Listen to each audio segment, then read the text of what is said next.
నా దాంట్లో ఫోన్ లేవు, ఫోన్ కావాలి, ఫోన్ చేసుకొని ఇస్తా తీరని చెప్పి ఫోన్ తీసుకుండు. ఏదో రేషన్ కార్డుకి వేయండు, షాప్ కార్డుకి వేయండు, అన్ని సామాన్ ఎంత అడిగిందంటే ఇట్లా ఎంత అయిందంటే ఇంత అవుతుందంటే సరే ఒక్క నిమిషం సార్ మా వాళ్ళ ఫోన్ చేసుకొని ఇస్తా అని చెప్పి ఫోన్ తీసుకుండు. ఫోన్ తీసుకున్నాక ఏమైంది, ఆడు ఆ నెంబర్ నుంచి ఏ నెంబర్కి కాల్ చేసుకుంటో తెలియదు.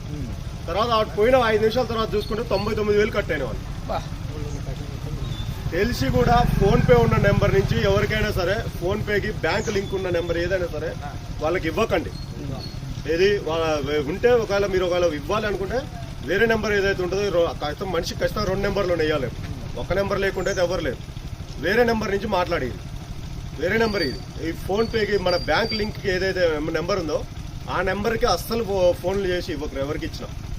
మొన్న అనుకోకుండా పిల్లవాడు సామాను తీసుకుందామని వచ్చిండు, ఒక్క ఫోన్ చేసుకొని ఇస్తాను మా వాళ్ళకి ఇట్లా డబ్బులు పంపి అని చెప్తా ఫోన్ చేసుకోను. వాడు ఫోన్ చేసుకొని వెళ్ళిపోయింది, మళ్ళీ వస్తా అన్నాను వెళ్ళిపోయింది. వాడు వెళ్ళిపోయిన 2 నిమిషాలు 99,000 కట్టాను.